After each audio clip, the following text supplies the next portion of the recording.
안녕하세요. 우리 수요 성경 공부에 오신 우리 성도님들을 주님의 이름으로 환영합니다. 제가 잠깐 기도하고 우리 함께 시작하도록 하겠습니다. 살아계신 하나님 감사합니다.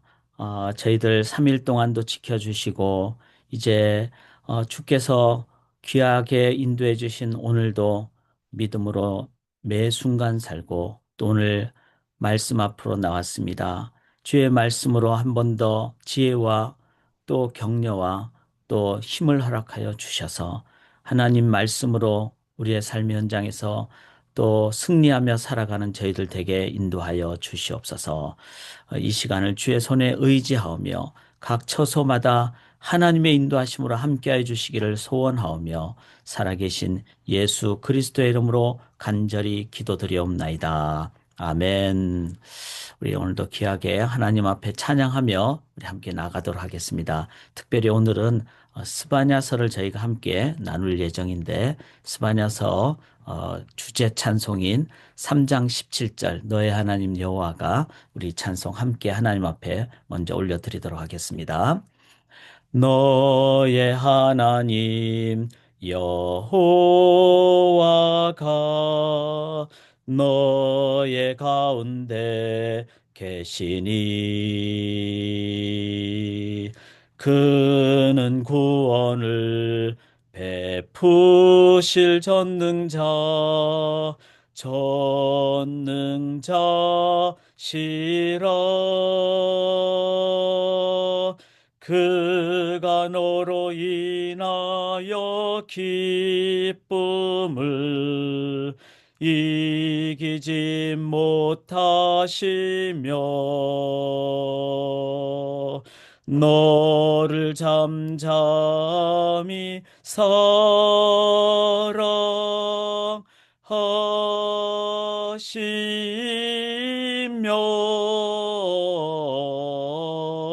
즐거이 부르며 기뻐하시리라. 그가 너로 인하여 기쁨을 이기지 못하시며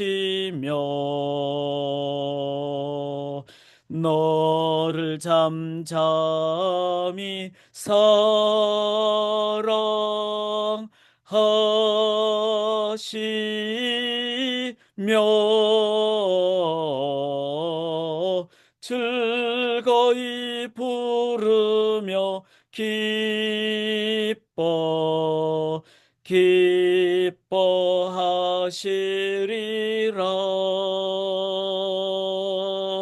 즐거이 부르며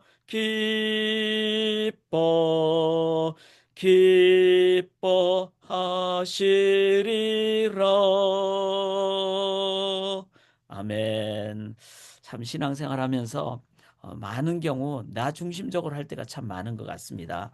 내가 복을 받고 또 심지어는 하나님께 예배한다 그러면서도 오늘 이 예배 통해서 내가 참 기쁨을 내가 얻고 또 깨달음을 받고 참 내 중심적으로 하는 경우가 참 많은데 뭐 나쁜 건 아닙니다. 왜냐하면은 내가 하나님께 이제 은혜를 받고 또 내가 잘 돼야지 또 힘을 얻어야지 또 좋은 거니까. 하나님도 기뻐하시니까. 그런데 또 우리는 반대로 나의 어떤 이 예배와 나의 삶을 통해서 하나님이 기뻐하시는구나. 하나님 중심으로 한번 생각해 보는 것 참 중요한 것 같습니다. 그럴 때 우리들은 상황을 뛰어넘어서 어, 하나님 중심의 신앙생활 그렇잖아요. 사랑도 나를 위해서 사랑하는 게 있고 나의 어떤 사랑의 대상이 되는 배우자 또 뭐 자녀 어떤 성도님들 공동체 남 중심으로 생각할 때 더 성숙된 삶이 되는 거죠. 우리 신앙도 내 중심을 넘어서 하나님이 기뻐하시는 삶, 하나님이 원하시는 삶. 참 이게 바로 이 스바냐서를 읽으면서 갖게 되는 하나님이 정말 하나님이 기뻐하시는 부분. 이거를 우리가 생각할 때 우리의 신앙은 더 성숙되고 그 하나님 중심이 될 때 우리들은 남을 향해서도 더 배려하고 이해하고 또 섬기고 사랑하며 나아가는 그게 더 진정한 성숙된 사회, 더 성숙된 공동체가 되리라 믿습니다. 스바냐서를 통해서 그런 부분을 저희가 함께 또 배우게 될 줄 믿고 이제 말씀 앞으로 나가기로 원합니다. 잠깐 광고 드리면은 오늘 이제 소선지서를 한번 이렇게 그 개요와 스바냐서를 저희가 함께 나누고 다음 주는 제가 원래 좀 다른 어떤 교단 일정이 또 외부 저희 교회 일정이 있었는데 좀 변경이 됐어요. 그래서 우리가 꾸준하게 주의로 3일에는 이 말씀으로 나누면 하는 것이 반드시 필요하니까 특별한 일이 없는 날은 저희가 그렇게 하기를 원합니다. 그래서 다음 주 수요일 날은 이 스바냐서하고 스가랴서는 뭐 표현이 비슷하기 때문에 좀 헷갈리잖아요. 그래서 저희가 얼마 전에 매일 성경으로 스가랴서도 함께 나눴고 둘 다 이 구약의 선지서 중에서는 중요하기 때문에 오늘은 스바냐서 다음 주는 또 전에 했던 매일 성경을 토대로 스가랴서를 나누고 그 다음에 10월 8일에는 저희가 역대하를 요즘 계속 매일 성경으로 묵상을 하는데 이걸 함께 이렇게 묶어 놓는 것이 필요합니다. 같이 보는 것이 필요해서 이렇게 저희가 세 번의 수요 성경 공부를 제가 함께 나누고 정말 양해를 구할 것은 10월 15일과 22일은 10월 달에 목회자 어떤 연장 교육이나 교단 사역이 좀 많은 그런 때입니다. 내년을 준비하기 위한 교단의 어떤 일도 있기 때문에 그래서 제가 두 번은 어쩔 수 없이 휴강을 하게 되겠습니다. 제가 이때에는 새 아침 기도회는 녹화를 해서라도 함께 나누려고 합니다. 그래서 아침 6시에 녹화를 틀고 또 성도님들이 함께하고 그래서 어떤 상황을 뛰어넘어서 꾸준하게 저희가 말씀 앞으로 나가는 삶을 저희가 함께 나가기를 원합니다. 10월 29일 날은 종교개혁 주일이기 때문에 특강으로 이단 종파 연구와 어떻게 하면 이 시대에 너무나 이단들이 많이 있는 이때 극복하는 것을 함께 나누려고 합니다. 그래서 우리 오늘은 스바냐서를 함께 나누도록 하겠습니다. 이 스바냐서는 어느 정도 지점인가 하면은 이제 솔로몬 위에 북쪽 이스라엘과 남쪽 유다로 나눠져 있죠. 그런데 오른쪽 밑으로 쭉 보시면 여기 남쪽 유다 왕 중에 요시야 왕이 있습니다. 이 요시야 왕 시대에 바로 밑으로 내려가면 스바냐가 있죠. 그래서 요시야 왕은 언제죠? 이미 북쪽 이스라엘은 멸망한 시점입니다. 이게 BC 722년에 아수르에게 멸망했죠. 멸망한 이후에 요시야 왕은 언제 시대인가 하면은 BC 622년경입니다. 그러니까 이제 스바냐가 이렇게 스바냐서를 소선지서로 이렇게 선포한 시기가 BC 627년경입니다. 그러니까 627년에서 5년 정도 지난 후가 BC 622년 이때 요시야 왕의 종교 개혁이 일어납니다. 즉 이 말은 스바냐의 그 말씀 선포로 인해서 5년 후에 요시야 왕의 종교 개혁이 일어났다. 자, 그만큼 이 시대의 선지자적인 자적인 또 말씀의 중요함을 우리가 깨달아야 됩니다. 그래서 오늘날에도 말씀으로 나아갈 때 그 뒤에 삶이 변화가 되고 개혁이 된다.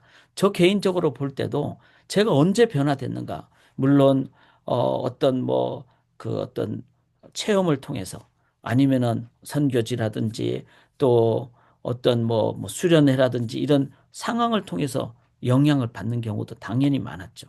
그런데 제 내면 깊숙한 곳에 그 전인적인 변화는 말씀을 통해서 변화되더라고요.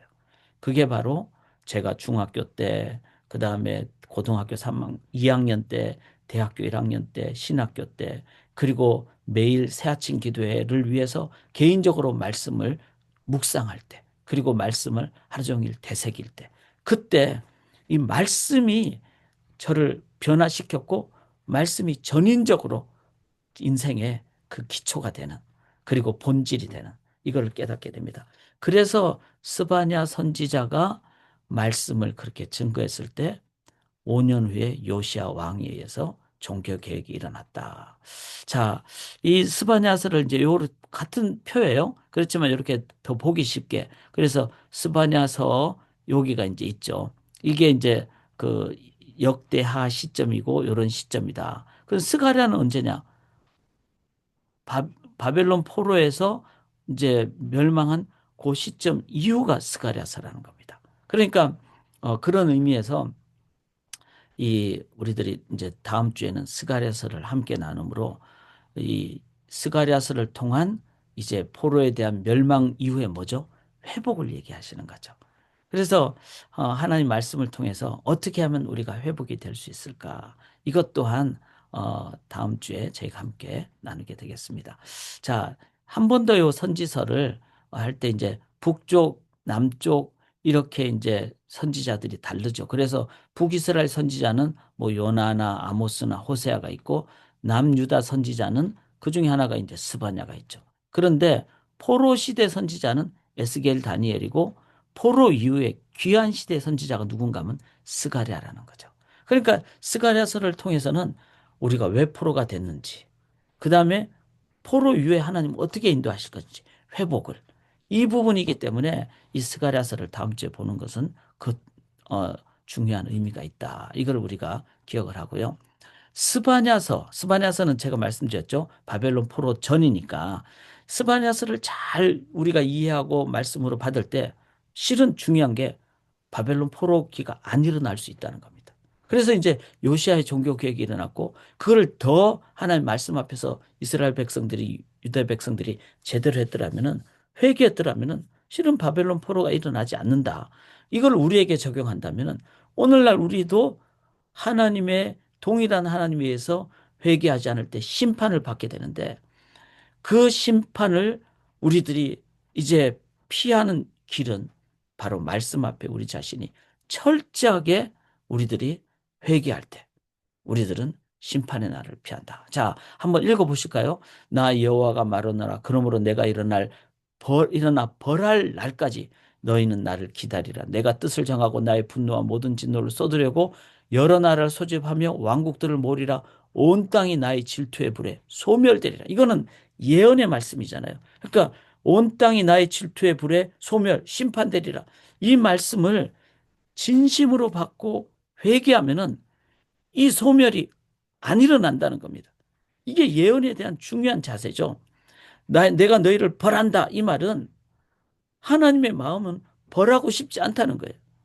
동일하게 우리들도 환란의 날이 오고 그리고 마지막 주님 다시 오실 때 심판을 받지 않기 위해서는 반대로 구원받기 위해서는 오늘 저희가 이 스바냐서의 말씀을 가슴에 새기고 우리들이 오늘 회개하고 주님 오늘 밤에 오셔도 맞이할 준비를 하면은 심판 대신 뭘 받는다? 구원으로 인도함을 받는다. 이걸 우리가 기억하면서 어, 이 스바냐서를 진지하게 말씀 앞으로 우리가 나아갈 수 있기를 원합니다. 자, 스바냐는 여호와가 그를 감추셨다. 그러면은 이제 막 그냥 심판이 일어날 때 심판을 이길 수 있는 유일한 길은 심판주 대신 하나님 안에 감춤 받으면 되는 거예요. 그래서 우리가 하나님 안에 숨겨짐을 받을 때 우리는 심판을 이겨낸다. 즉 숨김을 받는다는 것은 하나님 안에 있을 때, 하나님을 의지할 때 이거를 기억하기를 원합니다. 하나님은 죄를 묵인하는 분이 아닙니다. 또 하나님은 죄를 미워하시는 분이십니다. 하나님 안에 나아가는 것이 죄를 이기는 유일한 길입니다. 왜냐하면 하나님은 죄를 용서해 주시는 분, 십자가의 보혈로 깨끗게 해주시는 분이시기 때문에. 그래서 하나님 앞으로 나가는 이 시간이 되기를 원합니다. 이제 스바냐서 말씀 강독을 제가 함께 하기를 원합니다. 각자의 성경을 한번 펼치시고 우리 스바냐서를 함께 볼 수 있기를 원합니다. 자, 스바냐서 는 구약 제가 갖고 있는 성경으로 1306쪽에 있습니다. 1306쪽. 어, 저희가 함께 이제 그 강독을 좀 하겠는데요. 1장 1절 한번 보시면요.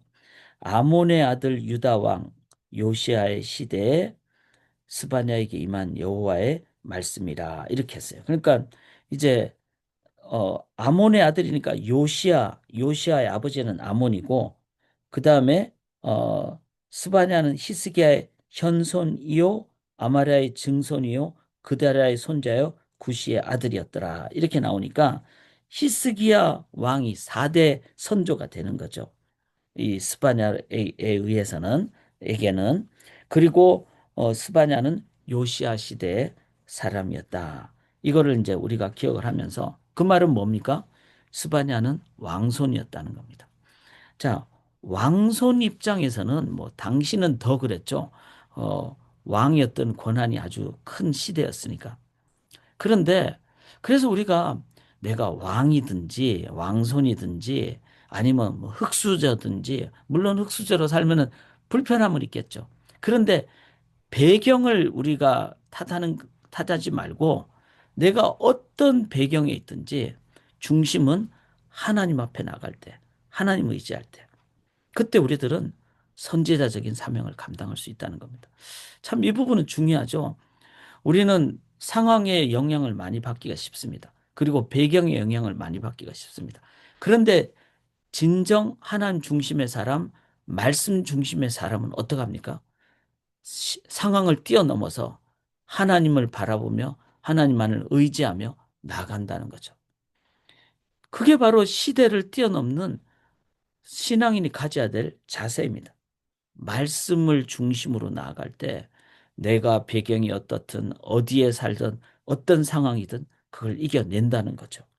그래서 말씀을 내가 지금 붙잡고 있는가? 이 부분이 신앙인에게 있어서는 또 이 시대에는 가장 중요한 그 우리의 신앙의 그 기준 점검표가 되겠습니다. 자, 그런데 2절에 여호와께서 말씀하시되 이르시되 말씀이 중요하죠. 내가 땅 위에서 모든 것을 진멸하리라. 왜 그렇죠?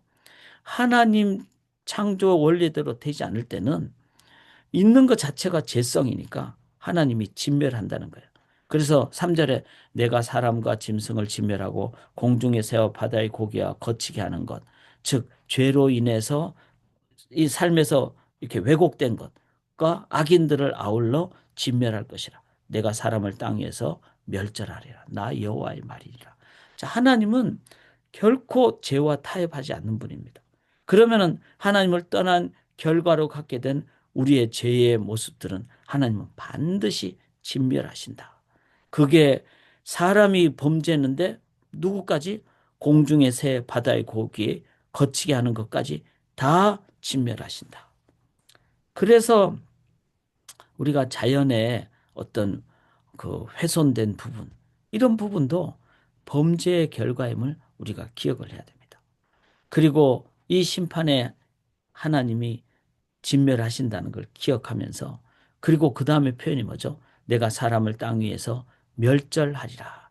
여기서 진멸이라는 말과 멸절의 말은 비슷한 말이지만 한자 표현을 이렇게 달리 쓴 이유가 진멸이는 그 당대의 모든 어떤 그 상태를 끊는다는 의미를 얘기합니다. 그런데 멸절은 그 상태를 없애버리는 것뿐만 아니라 그 다음 대까지 나오게 하는 그 어떤 원동력을 끊을 끊는다는 말을 얘기하죠. 끊는다는 것을 얘기하죠. 즉, 당대의 상황을 없애버리는 것을 진멸이라고 한다면은 진멸을 넘어서 그 다음 후손까지 연결되지 않도록, 연장되지 않도록 아예 대를 끊어버리는, 그러니까 더 이상 소망이 없는 거죠. 당대의 것만 없애버리는 것은 참 어떻게 보면은 뭐 그해 소출이 없다든지 그러면 참 난감한 상황이죠. 그런데 종자 씨앗까지 다 없애버리는 것, 이거를 멸절이라고 합니다. 그래서 이거는 우리가 잘 해석을 하기를 심판의 무서움을 기억하는데 마지막에 더 이상 이제 기회가 없는, 그래서 둘째 사망이 있게 되는 경우 주님 다시 오실 때 이제는 영원한 영벌의 심판, 이게 멸절이라는 거예요. 그때는 더 이상 기회가 없습니다. 이것을 하나님이 말씀하시는 걸 기억하면서 우리는 하나님의 이 심판이 지금 아직 오지 않은 상황이잖아요. 지금 우리로서는. 그러면 오지 않을 때 우리는 회개해야 되고 또 다른 영혼을 위해서 복음 전파는 그것을 행해야 됩니다. 그리고 어느 순간 진멸을 넘어서 멸절되는 상황이 있다는 것을 기억하심으로 우리의 삶에 하나님 앞에서 어, 더 이상 기회가 없는 영벌의 날을 기억할 때 우리가 어디에 초점을 맞춰야 될까? 복음 증거와 천하보다 귀한 영혼을 향한 최선의 영혼 구원에, 그리고 그분들이 또 다른 분들을 영혼 구원으로 이끌어 가는데 도구가 되도록, 그렇게 하나님의 영혼 구원의 도구가 되도록, 그것이 바로 우리가 해야 될 참으로 중요한 일이다. 이걸 이제 기억을 하게 됩니다. 이 말씀을 우리가 이제 스바냐 선지자를 통해서 우리가 한 번 더 깨닫고 나아갈 수 있기를 원합니다. 자, 4절 보시면요. 내가 유다와 예루살렘의 모든 주민들 위에 손을 펴서 남아있는 바알을 그곳에서 멸절하며. 자, 멸절. 바알은 완전히 이제 끝낸다는 거예요. 이제 영벌로 끝낸다는 거예요. 그 말임이란 이름과 및 그 제사장들을 아울러 멸절하며. 자, 하나님이 진멸을 넘어서 멸절을 계속 말씀하십니다. 5절에 또 지붕에서 하늘의 무뼈에게 경배하는 자들과 경배하며 여호와께 맹세하면서 말감을 가리켜 맹세하는 자들과, 다 이게 그 이방 신들을 얘기하죠. 여호와를 배반하고 따르지 않은 자들과 여호와를 찾지도 아니하며 구하지도 아니하는 자들. 즉 결국은 여호와 하나님 앞으로 나아가는 것, 그것이 우리가 구원받는 유일한 길이다. 구원은 하나님께로 나아가는 것이다. 그렇지 아니한 모든 존재는 멸절된다. 이거를 우리가 기억할 수 있기를 합니다. 그래서 7절을 가까이 다 같이 읽죠. 주 여호와 앞에서 잠잠할지어다. 이는 여호와의 날이 가까웠으므로 여호와께서 희생을 준비하고 그가 청할 자들을 구별하셨음이니라. 여호와의 날이 가까웠으므로.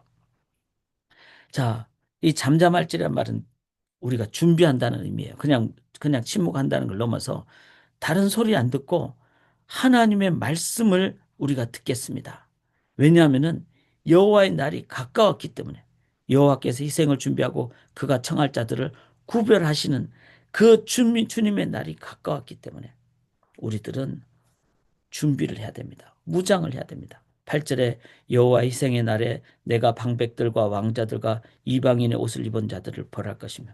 자, 여호와의 희생이라는 말은 하나님의 심판의 날을 얘기하죠. 그런데 누구를? 방백들과, 이 방백들은 지도자들을 얘기하죠. 이 세상 세속적인 관점에서는 지도자들의 책임도 크다는 거예요. 왜냐하면 잘못 이끌기 때문에. 그 다음에 왕자들은 자기 어떤 그 배경 때문에 막 교만에 빠진 자들. 그 다음에 이방인의 옷을 입은 자들. 이것은 즉 이방 우상을 섬길 때 갖게 되는 문화적인 입장을 얘기하는 겁니다. 그리고 보면은 막 그런 뭐 무당들이 입는 옷을 입는다든지 이제 그런 문화와 이방 문화를 갖게 되는 그런 자들을 벌할 것이며. 그래서 한번 더 돌아보기를 원합니다. 내가 지도자 입장에 있으면은 나만을 위하는 것이 아니라 정말 하나님 앞에서 백성들을 잘 섬기는 그런 돌아봄의 자세를 가져야 되고, 왕자들이라고 교만에 빠져서 안 되고, 우리의 삶에 이방인의 옷을 입는 것과 같은 그런 세속적인 문화 때문에 우리가 우리 속에 문화에 그 하나님을 섬기지 않은 문화가 있는지, 이런 부분들을 하나님이 벌하신다는 걸 기억을 해야 된다는 겁니다. 자, 9절에 그날의 문턱을 뛰어넘어서 포악과 거짓을 자기 주인의 집에 채운 자들을 내가 벌한다. 이 문턱을 뛰어넘는다는 것은 이방 문화 속에 그런 거 있다면, 우리가 그런 거 있잖아요. 그 문지방을 밟지 마라. 뭐 넘어갈 때 뭐 밟으면은 재수 없다. 뭐 이런, 그러니까 세속적인 사람들의 어떤 그 이방신의 문화가 있다는 거예요. 그거를 그때 당시도 문턱을 뛰어넘는다는 표현은 세속적인 문화를 얘기를 한다고 그런 모습입니다. 그래서 이방 세속 문화라든지 그들의 그 모습 속에는 뭐가 있습니까? 포악이 있다는 거예요. 포악. 자, 그래서 우리가 신앙생활에서 바이런스, 이거 하나님이 원하시는 건 아닙니다. 예수님의 뜻은 은혜로 아니면 섬김으로 십자가를 대신 지셨던 것이죠. 그 다음에 예수님의 뜻은 거짓을 말하지 않는다는 거예요. 그래서 진리와 함께 한다는 것. 거짓을 자기 주인의 집에 채운 자들을 내가 벌하리라. 즉 주인의 집이라는 말은 자기 삶의 영역에 그렇게 이방 그 세속 문화로 채운 자들을 하나님 벌하신다. 10절에 나 여호와가 말하노라 그날에 어문에서는 부르짖는 이 어, 어문이라는 것은 생선문인데 그때 당시에 사람들이 뭐 상업적인 지역 그래서 상업을 하다 보면 물질이 더 앞서가는 경우가 많죠. 하나님보다 더 잘 섬기려고 하는 좋아하는 그런 문화가 있는 것이죠. 제2구역에서는 울음소리가 작은 산들에서는 무너지는 소리가 그러니까 그 이방 우상이라든지 상업적인 것이 더 크다든지 그런 곳에서는 심판의 날에 막 울음소리, 부르짖는 소리, 무너지는 소리가 일어난다는 거예요. 자, 여호와의 날을 가까웠다 그랬어요. 그리고 그 여호와의 날에는 엄청난 심판이 일어나고 그날은 뭐죠? 멸절이 일어난다. 이걸 기억해야 됩니다. 그래서 우리가 주님 앞에서는 그때 주님 다시 오실 때는 이 여호와의 날에는 멸절의 날이 된 누구에겐가는 이걸 생각할 때 첫째 우리 자신 한번 돌아봐야 되고 그 다음에 두 번째는 뭐죠? 내 가족들이, 내 친척들이, 내가 아는 사람들이 그 멸절의 날에 그렇게 멸망되지 않도록 우리들이 최선을 다해서 복음에 합당한 삶, 복음을 전하는 삶을 살아야 되겠죠. 뿐만 아니라 그날이 가까웠다 그랬으니까 언제일지 모르니까 우리는 매일 우리가 새 아침 기도하듯이 그리고 매일 말씀 붙잡고 내가 매일 그렇게 주님 말씀 앞에서 살아가듯이 그래서 주일로 3일 이 수요일에 말씀으로 한 번 더 점검하는 것은 참으로 중요하다고 생각합니다. 왜냐하면 언제 주님이 오실지 모르니까 가까웠다 그랬으니까 물론 이제 주께는 하루가 첫날 같고 첫날 하루 가니까 천년 후 그거는 하나님만 아십니다. 그 천년이 하루 같으니까 오늘 내일이 될 수 있다는 거죠. 그러면 제일 좋은 건 뭐죠? 지금 준비하는 거예요. 내가 지금 그 마음의 준비를 할 때 우리들은 언제 주님이 오셔도 괜찮다. 뭐 주님이 오셔가지고 집안 청소 좀 못하는 거 그거는 우리 건강을 위해서 해야 되겠죠. 그런데 마음 청소, 내 영혼의 청소 이거를 우리가 준비를 해야 된다는 거죠. 11절에 막대스 주민들아 너희는 슬피 울라 가나안 백성이 다 패하고 은을 거래한 자들이 끊어. 자, 은을 거래하면 물질적인 거잖아요. 그러니까 그 주민들이 그 날이 되면 슬피 울 날이 올 수 있으니까 지금 준비하라는 거예요. 12절에 그때 내가 예루살렘에서 찌꺼기 같이 가라앉아서 마음속에 스스로 이르기를 여호와께서는 복도 내리지 아니하시며 화도 내리지 아니하시리라 하는 자를 등불로 두루 찾아 보라. 자, 여기선 내면 깊숙한 것을 보라는 거예요. 찌꺼기같이 가라앉는 거는 어떤 걸 얘기하면 그 가라앉으니까 잘 안 보인다는 걸 얘기해요. 남들 모르는 내면의 깊은 곳. 그런데 내 마음 깊숙한 곳은 곳에서는 뭐라고 얘기하는 거예요? 여호와께서는 복도 내리지 아니하시며 화도 내리지 아니하시리라 하는 자를 하나님은 등불로 가지고 두루 찾는다 그랬어요. 마음 깊숙한 곳에 내 마음 깊숙한 곳에 아유 뭐 하나님 언제 오실까? 하나님 우리 뭐 사랑의 아버지신데 괜찮을 거야. 아니면 뭐 지금은 안 오실 거야. 아니면은 아유 그냥 그거는 말로만이야. 그리고는 내 마음 깊숙한 곳에서는 무감각해진다거나 영혼의 문둥병처럼 그것에 대해서 감각이 없으면은 하나님은 어느 날 그렇게 된다는 거예요. 자, BC 586년에 바벨론이 침공해서 유다가 무너졌어요. 그날이 왔다는 겁니다. 우리는 언제 주님 다시 오실지 안 올 것 같죠. 그날이 반드시 옵니다. BC 722년에 아수르가 멸망시켰듯이 586년에 바벨론이 멸망시켰듯이 자 이거는 경고죠. 당시로서는 심판이고 지금으로서는 우리가 경고죠. 그럼 우리에게도 동일한 경고를 넘어 심판의 그날이 온다는 겁니다. 그리고 특별히 마음에 무감각하게 찌꺼기 같이 가라앉아서 뭐 내 마음 깊숙한 걸 하나님 모르실 거야. 하나님 등불을 들고 두루 찾아 다니신다 그랬습니다. 기억하십시다. 우리 하나님 내 마음 중심을 찾으신다.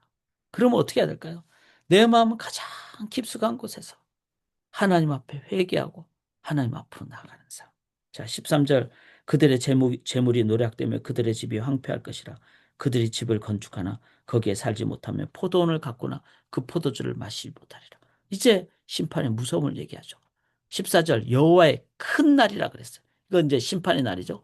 가깝도다 가깝고도 빠르다 그랬어요. 그러니까 우리가 언제 올지 모르니까 그날이 오는 그 순간에는 이렇게 빨리 이런 마음이 들 거예요. 그래서 여호와의 날에 소리로다 용사가 거기서 심히 슬피 우는도다. 막 자기 힘 자랑하는 사람들도 심히 슬피 운다. 15절에 그날은 분노의 날이요 환난과 고통의 날이요 황폐와 패망의 날이요 캄캄하고 어두운 날이요 구름과 흑암의 날이요. 자, 이날 이걸 기억하십시다. 16절에 나팔을 불어 경고하며 견고한 성읍들을 치며 높은 망대를 치는 막 나팔 소리 나고 이러니까 막 사이렌 나면 우리가 막 불안하게 되잖아요. 그런 날이 오는 높은 망대가 무너지는 날이 된다는 거예요. 내가 사람들에게 고난을 내려 맹인같이 행하게 하리. 이것도 저는 눈이 안 좋은 사람이니까 안경 벗으면 아무것도 안 보이거든요. 저는 가끔 그런 상상을 합니다. 제가 만약에 조선시대에 태어났으면 저는 눈이 안경 벗으면 거의 앞을 못 보는데 조선시대에 태어나서 제가 안경 없이 살았다면 나는 정말 제가 초등학교 5학년 때 안경을 꼈거든요. 그러니까 그날 이후부터는 저는 어떤 삶을 살았을까? 맹인같이 행하게. 이거는 심판에 너무나 무서운 그런 것을 깨닫게 되면 이런 그들이 나 여호와께 범죄하였습니다. 그래서 스바냐 이름 뜻이 뭐라고요? 여호와께서 여호와께 숨는 것을 얘기했잖아요. 여호와께 숨는 자만이. 왜냐하면 여호와께 돌아가는 것이 죄 문제를 해결하는 길이니까. 또 그들의 피는 쏟아져서 티끌과 자 피가 막 팍 튀는 걸 생각. 그들의 살이 분토같이 살이 막 다 난도질 당해가지고 그냥 썩어 없어진다고 생각해 보세요. 18절에 그들의 음과 근이 여호와의 분노의 날에 능히 그들을 견디지 못할 것이야. 돈 많다고 돈으로 우리가 이겨냅니까? 절대로 이겨내지 못합니다. 일용할 양식이면은 하나님이면은 충분하면요 일용할 양식으로 만족하게 됩니다. 돈으로 심판을 이기지 못합니다. 이 온 땅이 여호와의 질투의 불에 삼겨지리니 이는 여호와가 이 땅 모든 주민을 멸절하되 자 여기서 다시 또 멸절 나오잖아요. 놀랍게 멸절하는 그 심판의 날을 기억하며 우리가 그렇게 나부터 내가 준비하고 무장하고 그래야 심판의 날에 어떡합니까? 우리들이 이겨낼 수 있는 거죠. 자, 2장으로 넘어갑니다. 수치를 모르는 백성아 모일지어다. 이게 찌꺼기같이 밑에 가라앉아 있으면은 수치를 몰라. 그러니까 심판의 날이 날 때 그 증표 중에 하나가 사람들이 죄를 죄로 여기지 않는 거예요. 수치를 모르는 거예요. 그래서 주님이 모읍니다. 2절에 명령이 시행되어 날이 겨같이 지나가기 전. 자, 이렇게 막 바람 불 때 그 벼에 겨 있잖아요. 그는 힘이 없으니까 바람이 확 날아가잖아요. 겨같이 지나가는. 그렇게 허무하게 아니면 그냥 연약하게 심판의 날이 그렇게 되기 전에 여호와의 진노가 너에게 내리기 전에 여호와의 분노의 날이 너에게 이르기 전에 여호와 앞에 모이라는 거예요. 여호와 앞에 숨으라는 거예요. 그럼 언제? 오늘 지금 우리의 온 마음 다해서 하나님 앞에 나아갑시다. 3절 여호와의 규례를 지키는 세상의 모든 겸손한 자들아 너희는 여호와를 찾으며 자 여기서 참 은혜의 말씀이더라고요. 대상이 스바냐니까 유대잖아요. 유대 요시아 왕 시대니까. 그런데 하나님 뭐라 그래요? 유대인뿐만 아니라 세상의 모든 자들이라 그랬어요. 그리고 여호와께 숨는 겸손한 자들이라 그랬어요. 자, 이 말씀을 읽으면서 우리가 구약 시대에도 이미 하나님은 열방의 제사장 나라가 되기를 원하셨다는 겁니다. 너희는 여호와를 찾으며 우리가 여호와께 숨는 것 스바냐 공의와 겸손을 구하라. 자, 공의는 하나님은 절대로 죄와 타협하지 않습니다. 십자가의 피로 구원하십니다. 그 다음에 우리 위해서 대신 죽으셨으니까 우리는 뭐죠? 은혜에 의해서 감사한 겸손한 자들이 되는 거예요. 신앙인의 가장 큰 그 자세 중에 하나가 여호와께서 나를 위해서 십자가에 대신 독생자를 보내주셨으니까 우리는 감사와 겸손이 있어야 된다는 거죠. 신앙인의 삶에 교만이 있다는 것은 은혜를 모르는 입장이라고 생각을 합니다. 그리고 공의가 있어야 됩니다. 왜? 예수님이 대신 죽으셨기 때문에. 예수님은 죄와 타협하지 않으셨고. 그렇죠? 구하라 너희가 혹시 여호와의 분노의 날에 숨김. 여기에 숨는다는 스바냐의 이름 뜻은 여호와께 숨는다. 여호와께 숨으십시다. 여호와 앞에 숨으십시다. 자, 4절 보십시다. 가사는 버림을 당하며 아스글론은 폐허가 되며 아스돗은 대낮에 쫓겨나며 에그로는 뽑히리라. 이건 다 어디를 얘기하는가 하면요. 블레셋을 얘기합니다. 자, 그래서 이 여호와의 날에 큰 날의 심판의 대상은 이스라엘 유대인뿐만 아니라 누구도 블레셋 사람들도 즉 온 열방의 사람들도 다 심판의 대상이 된다. 왜? 다 하나님의 말씀을 받은 자들이고 하나님의 형상으로 창조함을 받은 자들이기 때문에. 자, 그러면 뭐 블레셋이 하나님 말씀을 받았습니까? 자, 그거는 로마서 2장에 나오듯이 하나님 말씀을 받지 않는 자들에게는 뭐가 심판의 기준이 된다? 양심이 심판의 기준이 된다. 즉, 그들도 양심에서 죄인이라는 걸 깨닫게 됩니다. 그 다음에 말씀이 없는 시대에 살았던 자들은 이제 베드로 후서에 나오듯이 이제 예수님이 이제 그 옥에 있는 영들에게 죽은 지 3일 동안에 옥에 있는 영들에게 이제 가신다. 그 표현을 저희들이 해석에는 차이가 있을 수 있지만 하나님께서는 하나님의 어떤 방법으로 하나님의 주권적 섭리로 기회는 주시지 않을까. 그런데 우리가 하나님의 섭리를 다 모르니까 함부로 얘기하면 안 됩니다. 그러나 제 개인적으로는 하나님의 형상을 가진 존재들에게 양심이라는 말씀이 없으니까 말씀이 기준이 아니니까 그는 보이지 않는 말씀, 양심이 로마서 2장의 말씀처럼 기준이 되고 또 그 상황에서 죄를 깨닫는 그 영혼들에게는 하나님 그 예수님의 옥에 있는 영들에게 증거하는 그 상황처럼 적어도 그들이 하나님께 돌아올 수 있는 그 말씀의 어떤 기회는 주시지 않을까. 이건 저의 개인적인 해석입니다. 그러나 하나님의 주권과 섭리는 다 하나님께 맡겨야 되겠죠. 그것이 더 우리가 복음적인 또 개혁주의적인 입장이다. 그러나 여기도 2장 4절에도 가사는 아스글론 이건 당시 블레셋 열방들에게 지금 이 스바냐 선지자를 통해서 말씀하신 거예요. 그러면 우리는 뭐 해야 돼? 우리가 왜 선교를 합니까? 그거는 나만을 위하거나 우리 땅만 위한 것이 아니라 열방의 모든 자들에게 이 말씀을 증거해야 될 의무가 있다는 거죠. 그리고 우리도 유대인이 아니었잖아요.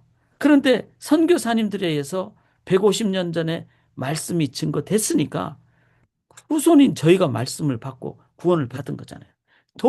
그런 선교사님들의 사역이 없었다면 어떻게 됐겠어요? 그러니까 지금 우리는 우리에게 주어진 상황에서 최선을 다해서 내 이웃에게 또 열방의 사람들에게 복음을 전가해야 된다. 누구처럼? 스바냐처럼. 자, 2장 5절에 해변 주민 그렛 족속에게 화 있을진. 자, 스바냐가 강력하게 말씀 전하잖아요.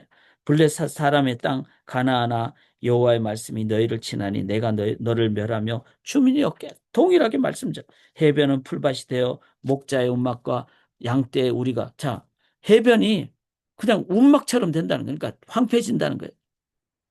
그리고 7절에 그 지경은 유다 족속의 남은 자에게 돌아갈지라. 자, 너희들 회개 안 하면은 너희들 다 황폐하게 되고 너 블레셋 땅도 유대 족속에 주는 게 아니라 유대 족속의 누구에게 남은 자에게 준다 그랬어요. 자, 이 남은 자 앞으로 계속 나옵니다. 그 남은 자의 의미가 뭘까를 생각하시면서 계속 보시자고요.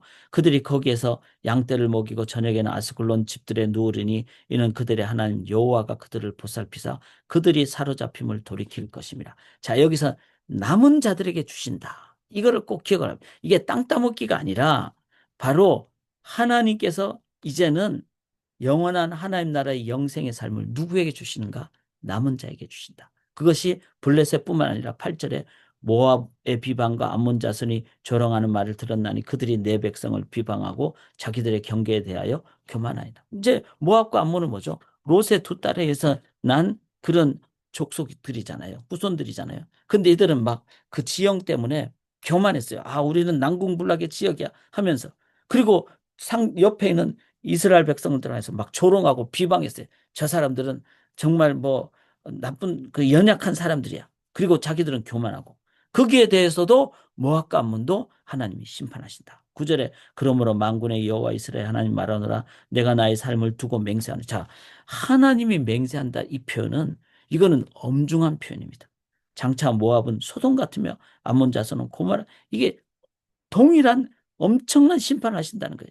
찔레가 나며 소금 구덩이에 되어 영원히 황폐하리니 땅에 소금 구덩이에 되면 필요가 없어지는 황폐하게 됩니다. 내 백성의 남은 자들이 그들을 노력하며 나의 남은 백성이 그것을 기업으로 얻을 것이라. 자, 남은 자를 계속 얘기하고 있습니다. 누굴까 계속 생각해 보세요. 10절에 그들이 이런 일을 당할 것은 그들이 만군의 여호와의 백성에 대하여.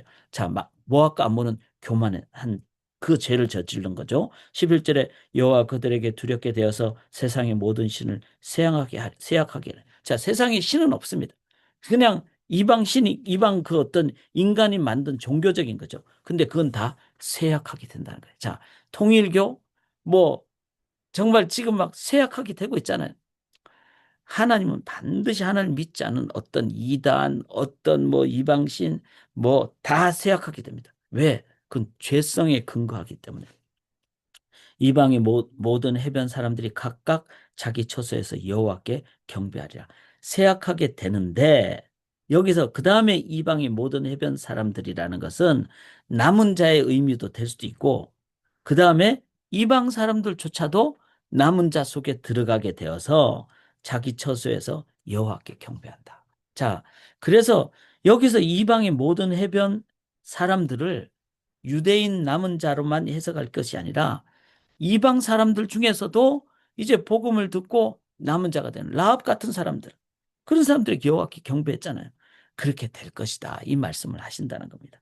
결국은 남은 자는 유대인만 얘기하는 게 아니라 유대인뿐만 아니라 이방인들 중에서도 남은 자가 있다. 그러면 그 남은 자가 도대체 어떤 사람인가? 계속 고민을 가지고 12절 넘어가면요.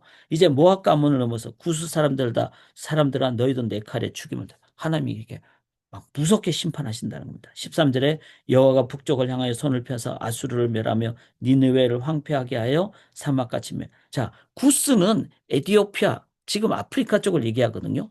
그러니까 하나님 뭐 소위 말해서 예루살렘 성으로부터 멀어도 다 멸망당합니다. 그러니까 지금 뭐 아프리카에 있든 뭐 아마존에 있든 어느 지역에 있든 하나님은 다 그 심판의 대상이 됩니다. 특별히 아수르 수도인 니누에 그 얼마나 강력했어요? 아수르. 그런데 이 아수르도 하나님이 심판하신다. 14절에 각종 짐승이 그 가운데 때로 누울 것이며. 자, 짐승이 죽게 되는 거예요. 당아와 고슴도치가 그 기둥 꼭대기에 깃들. 이거 다 그 황폐함을 얘기합니다. 그것들이 창에서 울 것이며 문턱이 적막하리니 백향목으로 지은 것이 아름다운 것도 다 무너지다. 자, 그래서 뭐 정말 뭐 구중 99칸의 뭐 그 궁궐이 있다 할지라도 그냥 지나가는 겁니다. 벗겨진다는 겁니다. 15절에 이는 기쁜 성이라 염려 없이 거주하며 마음에 이르기라. 우리는 막 환락 뭐 쾌락 막 그런데 오직 나만 있고 나 외에는 다른 이가 없다 하더니 이건 외롭게 된다는 걸 얘기해요. 그러니까 다 죽고 이와 같이 황폐하여 들짐승이 엎드릴 곳이 되었는 곳 지나가는 자마다 비웃으며 손을 흔들리로다. 그 로마가 멸망하고 아수르가 멸망하고 그런 뭐죠? 이 세상에 하나님을 섬기지 않는 모든 제국은 결국은 죄악 때문에 멸망한다는 거예요. 그러면 우리가 정말 이 경고의 말씀을 깊게 묵상하기를 원합니다. 자, 3장으로 넘어가겠습니다.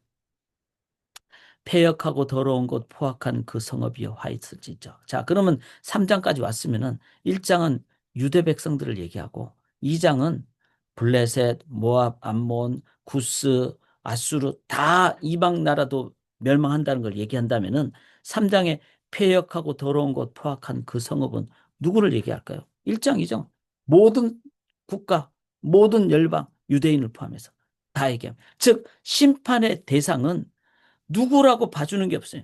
다 여러분과 저를 포함해서 다. 왜? 모두가 하나님 앞에 지음을 받았기 때문에. 2절에 그가 명령을 듣지 아니하며 교훈을 받지 아니하며 여호와를 의뢰하지 아니하며 자기 하나님에게 가까이 나아가지 아니하였도다. 자, 동일한 표현이죠. 나는 하나님 말씀을 듣는가, 교훈을 받는가, 하나님을 의뢰하는가, 하나님께 가까이 가는가. 지금 우리가 하나님만을 나의 반석으로 삼기를 원합니다. 그러면은 심판을 이기게 되는 거예요. 자, 3절에 그 가운데 방백들은 부르짖는 사자여 그의 재판장들은 이튿날까지 남겨두는 것이 없는 저녁 일이에요. 1위는 뭐죠? 그냥 다 먹어치우는 듯이 지도자들, 재판장들 이들이 더 먼저 포악한 자들이 됐기 때문에 심판을 받는다. 왜 그렇죠? 자기가 막 더 권력이 많다고 재판장이니까 나는 더 권한이 많다고 이런 사람들이 더 심판을 받는다는 거예요. 4절에 심각한 말이 나옵니다. 그의 선지자들은 경솔하고 간사한 사람들이에요. 자, 이때 선지자들이니까 저희가 말씀을 받은 저희들이 정말 하나님 앞에서 이 말씀을 어떻게 우리가 대하는가. 그의 제사장들은 성소를 더럽히고 율법을 제사장들이니까 목회자인 저 자신이 돌아보면서 하나님을 성전을 더럽히지 않는가. 저 자신 돌아보고 5절에 그 가운데 계시는 여호와는 의로우사 불의를 행하지 아니하시고 아침마다 빠짐없이 자기 공의를 비추시거늘 불의한 자는 수치를 알지 못하는도다. 우리 하나님은 아침마다 밤마다 등불을 켜고 빛으로 비추면서 하나님은 보시고 계신다는 거예요. 그런데 불의한 자는 이 하나님 앞에서 자기의 죄가 드러나도 수치를 알지 못할. 제일 더러운 죄악이 문둥병처럼 무감각한 죄악입니다. 죄를 지음에도 불구하고 수치를 모르는. 어쩌면 이 시대가 그런 시대가 아닌가 싶습니다. 그래서 돌아보고 우리가 정말 수치를 깨닫는 저희들이 될 수 있기를 원합니다. 6절에 내가 여러 나라를 끊어버렸으므로 그들의 망대가 파괴되었고 내가 그들의 거리를 비게 하여 지나는 자가 없게 하였으므로 그들의 모든 성읍이 황폐하며 사람이 없으며 거주할 자가 없게 되었느니. 이거 하나님이 미리 경고하는 거죠. 이렇게 무서운 심판입니다. 7절에 내가 이르기를 너는 오직 나를 경외하고 교훈을 받으라. 그리하면 내가 형벌을 내리기로 정하기는 하였지만 너의 거처가 끊어지지 아니라 하였으나 그들이 부지런히 그들의 모든 행위를 더럽게 한다. 하나님 이렇게 경고의 말씀을 줌에도 불구하고 부지런히 즉 죄를 짓기에 일찍 일어나서 아침부터 죄를 짓는다는 거예요. 수치를 모르니까 그들의 모든 행위를 더럽게 하는. 자, 8절 나 여호와가 말해. 이때 이런 말씀할 때는 아주 진지하게 경고로 받아들여야 됩니다. 그러므로 내가 일어나 벌할 날까지 너희는 나를 기다리라. 내가 뜻을 정하고 나의 분노와 모든 진노를 쏟으려고 여러 나라를 소집하며 왕국들을 모으리라. 온 땅이 나의 질투의 불에 소멸. 하나님 이제 그래서 바벨론 들어서 멸망시키잖아요. 하나님의 질투의 불에 멸절되는 그 주님 오시는 그날을 기억하면서 우리들은 지금 회개해야 됩니다. 9절에 그때 내가 여러 백성의 입술을 깨끗하게 하여 그들이 다 여호와의 이름을 부르며 한 가지로 나를 섬기게. 자, 이제 9절부터가 심판의 경고를 넘어서 회복을 말씀하십니다. 그때에 즉 동일한 그 심판의 날에 하나님은 항상 뭐죠? 심판과 함께 구원을 약속해 주시죠. 노아의 방주가 심판이지만 누구에게는 구원이었잖아요. 그때 하나님을께 숨는 자는 백성의 입술이 깨끗하게 되고 여호와 이름을 부르게 되고 하나님을 섬기게 되고 10절에 내가 구하는 백성들 곧 내가 흩은 자의 딸이 구스강 건너편에서부터 예물을 가지고 와서 내게 바치자. 구스가 에디오피아잖아요. 그곳에 있는 그 디아스포라 유대인을 의미를 할 수도 있고 또 그곳에 있는 정말 에디오피안이라 할 수 있습니다. 그들이 하나님께 온다는 거예요. 자, 이들은 누구죠? 11절에 그날엔 네가 내게 범죄한 모든 행위로 말미암아 수치를 당하지 아니할 것은 그때 내가 네 가운데서 교만하여 자랑한 자들을 제거해 네가 나의 성산에서 다시는 교만하지 않게 할 것입니다. 자, 그날 교만하지 않는 자. 그는 누구죠? 12절에 내가 곤고하고 가난한 백성을 네 가운데 남겨두리니. 즉 하나님이 남겨두시는 자. 그들은 누구죠? 곤고하고 가난한 백성. 이거는 뭘 의미합니까? 그냥 뭐 경제적으로 곤고하고 가난 이걸 떠나서 사회적으로 막 나는 뭐 권력자야. 이거를 교만하지 않는 자. 그리고 하나님만을 섬기니까 사회적인 그 세속적인 문화 가운데서 외로운 자. 그리고 이 땅에서 좁은 길 가는 자. 그리고 은과 금을 추구하지 않으니까 일용할 양식이니까 어떤 의미로는 가난한 자. 즉, 그냥 가난하다는 게 아니라 하나님을 섬기기 때문에 세상 기준으로 볼 때는 곤고한 자. 섬기기 때문에 세상 기준으로 볼 때는 일용할 양식에 만족하는 자. 이들을 하나님은 남겨둔다는 말은 보호하신다는 말이에요. 이게 바로 남겨둔 자의 의미입니다. 사랑하는 여러분, 우리가 이제 어, 주님이 언제 오실지 모르지만 말씀 붙잡고 여호와께 숨고 그다음에 이 세속 문화 가운데서 외롭고 힘들지만 이름도 없이 빛도 없이 그렇지만 하나님만 바라보고 그렇게 신앙으로 나갈 때 외로울 수 있어요. 좁은 길이라서 사람들에게 인기를 못 구할 수도 있어요.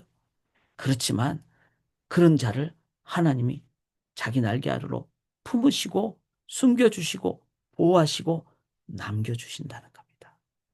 그 자가 바로 지금 준비한 자예요. 자, 그들이 여호와 이름을 의탁하여 뭐죠? 하나님께 숨으니까 보호를 받는다는 거예요.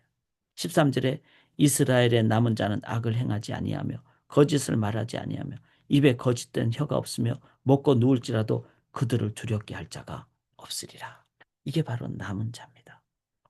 이런 남은 자를 하나님이 어떻게 하신다고요?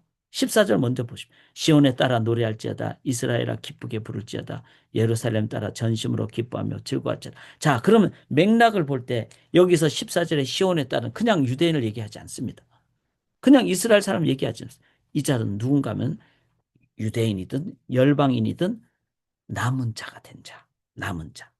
즉 하나님 말씀 붙잡고 시대적인 흐름에 따르지 않으니까 피곤할 수 있고 좁은 길 가니까 힘든 수도 있어요. 그리고 일용할 양식으로 살아가니까 어떻게 보면은 혜택을 많이 누리지 못할 수도 있어요. 그러나 그들은 하나님의 보호 아래 있으니까 찬양을 한다는 거예요. 세상이 줄 수 없는 기쁨 가운데 살아간다는 겁니다. 그러니까 진짜 예배자가 되고 기쁜 자가 되고 찬양자가 된다는 거예요. 15절에 여호와가 네 형벌을 제거하였고 네 원수를 쫓아냈으며 이스라엘 왕 여호와가 네 가운데 계시니 네가 다시는 화를 당할까 두려워하지 아니할 것이라. 그날의 사람이 예루살렘에 이르기를 두려워하지 말라. 시온아 네 손을 늘어뜨리지 말라. 자, 이 그날은 여호와의 날, 심판의 날, 또 동시에 구원의 날이죠. 그날 두려워하지 않게 되는 거예요. 그리고 형벌을 다 제거했으니까 하나님이 함께 하시니까 두려워하지 않고 기쁜다는 겁니다. 자, 그날 여러분 막 주님이 오신다고 막 나팔 소리가 나고 막 사이렌 소리가 날 때, 어이구, 주님, 하루만 있다가 오세요. 나 다 회개하고. 이러면 늦습니다. 그날 막 두려워가지고 막 그냥 막 어려 하시겠습니까? 아니면 주님 오신다는 소식을 딱 들었을 때 내가 할렐루야 하면서 기쁘게 막 찬양하며 그렇게 맞이하시기를 원하십니까? 당연히 그런 기쁨으로 맞이하시기를 원하셔야 되지 않겠습니까? 그것을 언제 그날뿐만 아니라 이 예언의 말씀은 그거를 지금 받고 준비한 자들은 요시아처럼 개혁한다는 거예요. 현재적으로 적용한다는 겁니다. 자, 10절 다 읽읍시다. 너의 하나님 여호와가 너희 가운데 계시니 그는 구원을 베푸실 전능자이시라. 그가 너로 말미암아 기쁨을 이기지 못하시며 너를 잠잠히 사랑하시며 너로 말미암아 즐거이 부르며 기뻐하시리라. 여기서 너는 누구를 가리킬까요? 바로 남은 자입니다. 하나님만 의지하며 세속 문화 따르지 않고 하나님 찾고 하나님 의지하는 그 자가 바로 하나님이 너로 인해서 기뻐하는 자라는 거예요. 18절에 내가 절기로 말미암아 근심하는 자들을 모으리니. 자, 이게 여기서 절기는 뭔가 하면 초막절이기도 하고 이제 막 이방 나라에 끌려갖고 막 세속 권력 때문에 하나님 절기를 잘 지키지 못하니까 마음이 참 어려운 자들. 그 하나님 섬기기 어렵다는 거예요. 그런 자들을 그들은 내게 속한 자다. 그들에게 지어진 짐이 지옥이 그 막 막 마음에 어려운 자들이. 그런데 그때 내가 너를 괴롭게 하는 자들을 다 벌하고 저는 자를 구원하며 쫓겨난 자를 막 핍박 때문에 막 다리가 부러지고 막 쫓겨난 자를 다 하나님이 모으고 온 세상에서 수욕받는 자에게 칭찬과 명성을 얻게 하리라. 그날에 하나님이 다 인도하신다는 거예요. 그날을 기억하면서. 자, 그러면 반대로 내가 지금 너무 따뜻하고 등 따시고 편하다. 그럼 뭐죠? 어쩌면은 우리는 타협하고 산다는 거예요. 뭐 다 그렇진 않지만. 하나님 주신 안식의 기쁨도 있지만. 그러나 지금 이 세상에서는 외로울 수 있어요. 좁은 길 가기 때문에.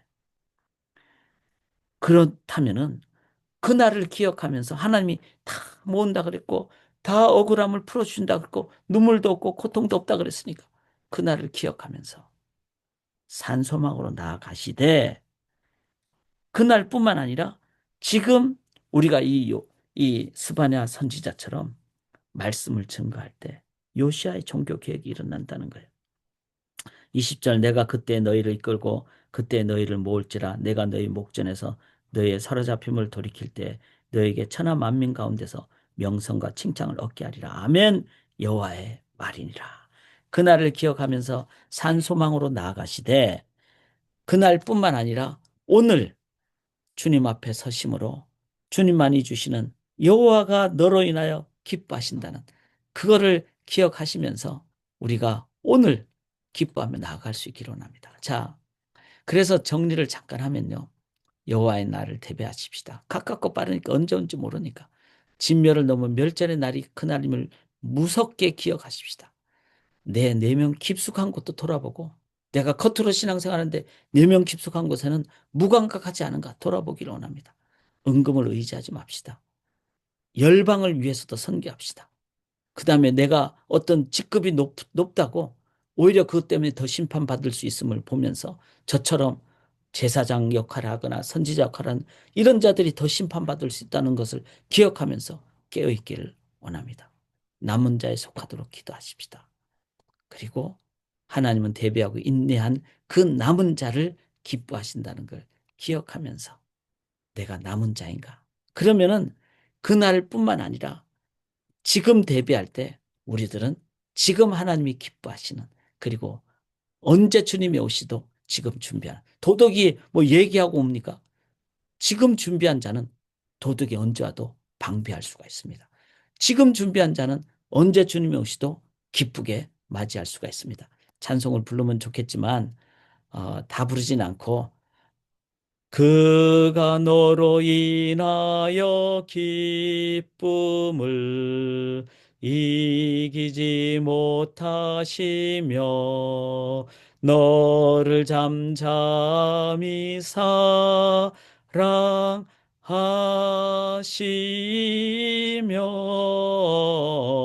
사랑하시며 즐거이 부르며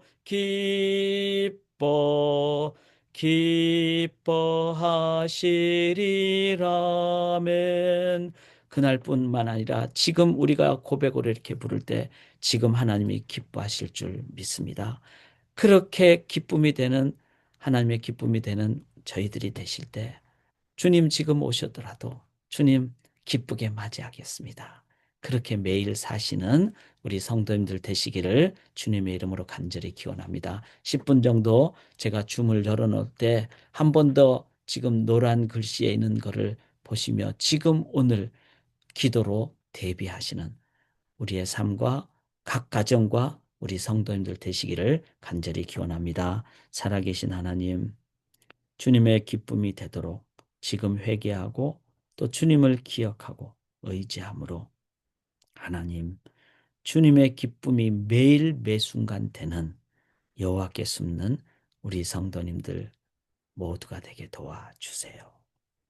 주님 언제 오셔도 우리 소망의 성도님들 기쁨으로 맞이하는 한 분도 빠짐없이 기쁨으로 맞이하는 우리 소망의 성도님들 되게 도와주시옵소서.